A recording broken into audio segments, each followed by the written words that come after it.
அஸ்லாமலைக்கும் ஒரு குட்டி விளாக் பார்த்துடலாமா. குவார்டர்லி எக்ஸாம் லீவு ஸ்டார்ட் ஆயிடுச்சுங்க. ஸோ அந்த லீவை செலிப்ரேட் பண்ணுற விதமாக எங்கேயாவது போகலான்னு பிளான் பண்ணிட்டு இருந்தாங்க.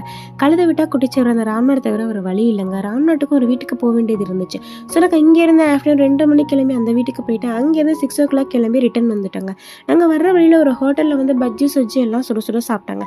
பட் எனக்கு அதெல்லாம் பிடிக்காதுங்க. நான் இங்கேருந்து அண்ணா எனக்கு ஒரு சிக்கன் பப்ஸ் அப்படின்னு சொன்னேன். அங்கேருந்து அண்ணா சிக்கன்லாம் கிடையாது, காளான் தான் இருக்குது அப்படின்னு சொன்னாங்க. இல்லைண்ணா எனக்கு சிக்கன் தான் வேணும் அடம் பிடிச்சாங்க. நீ சாப்பிட்டு போ அப்படின்னு சொல்லிட்டாங்க. ரொம்பவே மனசு கஷ்டமாயிடுச்சுங்க. பரவாயில்லண்ணா அதையே கொடுங்க நான் சாப்பிட்டுக்கிறேன் அப்படின்னு சொல்லிட்டு அதையே வாங்கி சாப்பிட்டுட்டு சுட சுட இஞ்சிட்டு எல்லாம் குடிச்சிட்டு கிளம்பிட்டாங்க. அங்கே போகிற வழியில் புதுசாக ஒரு ரெஸ்டாரண்ட் ஓப்பன் பண்ணியிருந்தாங்க. அதோட சூப்பராக இருக்கே, சைக்கிள் செயின்லாம் தொங்குதே, வாங்க உள்ளே போய் பார்க்கலாம் என்ன இருக்குது அப்படின்னு சொல்லி அதுக்குள்ளேயும் பூந்துட்டாங்க. அங்கே போய் நாங்கள் கேக்கு, குலோப்ஜா, ரசகுல்லா, டோனட் எல்லாம் வாங்கி சாப்பிட்டாங்க. அங்கே உள்ள கடையில் உள்ள ஒரு அண்ணா ஓடி வந்து நாங்கள் சாக்கோலாவை பண்ணியிருக்கோம், ட்ரை பண்ணி பாருங்க அப்படின்னு சொன்னாங்க. கொடுங்கண்ணா அப்படின்னு சொல்லிட்டு அதையும் வாங்கி அவங்க ட்ரை பண்ணி பார்த்துட்டு இது எல்லாத்தையும் வீடியோ எடுக்கிறதுக்கு என் ஃபோனில் சார்ஜ் இல்லாமல் ஃபோனே ஆஃப் ஆயிடுச்சுங்க. அதுக்கப்புறம் அங்கேயிருந்து நாங்கள் கிளம்பிட்டோம். இந்த வீடியோ பிடிச்சிருந்தா லைக்